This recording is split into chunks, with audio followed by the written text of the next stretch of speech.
कैसे हैं आप? उम्मीद है आप अच्छे होंगे। कृष्णाय वासुदेवाय हरे परमात्मने प्रणत क्लेश नाशाय गोविंदाय नमो नमः। सबको राधे राधे। आज का जो प्रसंग है महाराज मुचुकुंद है। सूर्यवंश में इस कालू बड़ा ही प्रसिद्ध है, जिसमें साक्षात पर ब्रह्मा परमात्मा श्री राम रूप से अवतीर्ण हुए। इस वंश में महाराज मानदाता जैसे महान प्रतापशाली राजा हुए थे। महाराज मुचुकुंद अपनी मानदाता के पुत्र थे। ये संपूर्ण पृथ्वी के इच्छत स्मार्ट थे। बल प्रक्रम में इतने बड़े चले थे कि पृथ्वी के राजाओं की तो बात ही क्या, देवराज इंद्र भी इनकी सहायता के लिए लालयत रहते थे। एक बार असुरों ने देवताओं को दबा लिया। देवता बड़े दुखी, उनके पास कोई योग्य सेनापति ही नहीं था। अतः उन्होंने महाराज मुचकुंद से सहायता की और प्रार्थना की। महाराज ने देवराज की प्रार्थना स्वीकार की और वह बहुत समय तक देवताओं की रक्षा के लिए असुरों से लड़ते रहे। बहुत काल के पश्चात देवताओं को शिव जी के पुत्र स्वामी कार्तिकेय जी योग्य सेनापति मिल गए। तब देवराज इंद्र ने महाराज मुचकुंद से कहा, राजन, आपने हमारी बड़ी सेवा की। अपने स्त्री पुत्रों को छोड़कर आप हमारी रक्षा में लग गए। यहाँ स्वर्ग में जिसे 1 वर्ष कहते हैं, पृथ्वी में उतने समय में 360 वर्ष कहते हैं। आप हमारे हजारों वर्षों से यहाँ आते हैं। अब आपकी राजधानी का कहीं पता भी नहीं है। आपके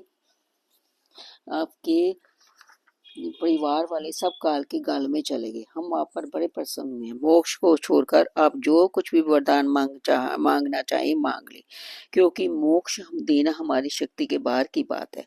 महाराज को मानवीय बुद्धि ने दबा लिया। स्वर्ग में वे सोए नहीं थे, लड़ते लड़ते बहुत थक भी गए।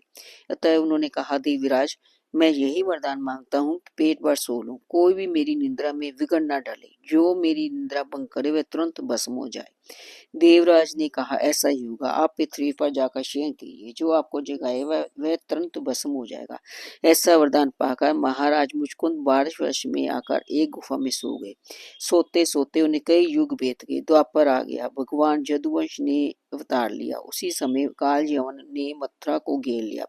उसे अपने आप ही मरवाने की नीयत से महाराज मुचकुंद पर कृपा करने की इच्छा से भगवान श्री कृष्ण काल यवन के सामने से छिपकर भागे। काल यवन को अपने बल का बड़ा घमंड था। वह भी भगवान को लटकारता हुआ उनके पीछे पैदल ही भागा। भागते भागते भगवान उस गुफा में जाकर छुप गए जहां महाराज मुचकुंद सो रहे थे। उन्हें सोते देखकर भगवान ने अपना पीताम्बर धीरे से उन्हें उड़ा दिया और आप छिपकर तमाशा देखने लगे, क्योंकि उन्हें छिपकर तमाशा देखने में बड़ा आनंद आता है। दृष्टा हो ही जो ठहरे। काल यवन बल के विमान से भरा हुआ गुफा में आया और महाराज मुचकुंद को ही अपने भगवान समझकर जोरों से दुपट्टा खींचकर जगाने लगा।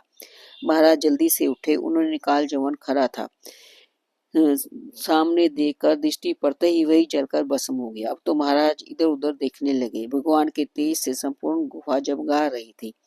उन्होंने नव जल दर श्याम पीत कोशे वासा वनमाली को अपने सामने मंद मुस्कुराते हुए देखा। देखते ही वह अवाक रह गए। अपना परिचय दिया, प्रभु का परिचय पूछा। गंगाचार्य के वचन समान हो आए। ये साक्षात पर ब्रह्म परमात्मा है, ये समझकर वह भगवान के चरणों में लोटपट हो गए। भगवान ने उन्हें उठाया, छाती से चिपटाया, बांति बांति के वरों का प्रलोभन किया, किंतु वे संसारी पदार्थों की निसारता समझ चुके थे। अतः उन्होंने कोई भी संसारिक वर नहीं मांगा। उन्होंने यही कहा, प्रभु, मुझे देना ही तो अपनी भक्ति दीजिए, जिससे मैं सच्ची लगन के साथ बलि भांति आपकी उपासना कर सकूं। मैं चरणों की बलि भांति भक्ति कर सकूं, ऐसा वरदान दीजिए। ये तो मुक्तिदाता है, मुकुंद है। उनके दर्शन के बाद फिर जन्म मरण का कहा, किंतु महाराज ने अभी तक भली भांति उपासना नहीं की थी और वह मुक्ति से भी बढ़कर उपासना को चाहते थे। अतः उन्होंने भगवान से कहा, अब तुम ब्राह्मण हो जाओ, सर्व जीवों में समान दृष्टि वाले होगे, तब मेरी जी खोलकर अन्य उपासना करना। तुम मेरे ही तो बन ही गए। तुम्हारी उपासना करने की जो अभिलाषा है, उसके लिए तुम्हें विशुद्ध ब्राह्मण वंश में जन्म लेना पड़ेगा। वहां तुम उपासना रस का भली भांति आस्वादन कर सकोगे। वरदान देकर भगवान अंतर्ध्यान हो गए। महाराज मुचकुंद ब्राह्मण जन्म में उपासना करके अंत में प्रभु के साथ अन्य भाव से मिल गए। ये प्रसंग आपको कैसे लगा? उम्मीद आपको बहुत अच्छा लगा। अगर कोई भी त्रुटि हो गई तो मुझे क्षमा कीजिए। धन्यवाद।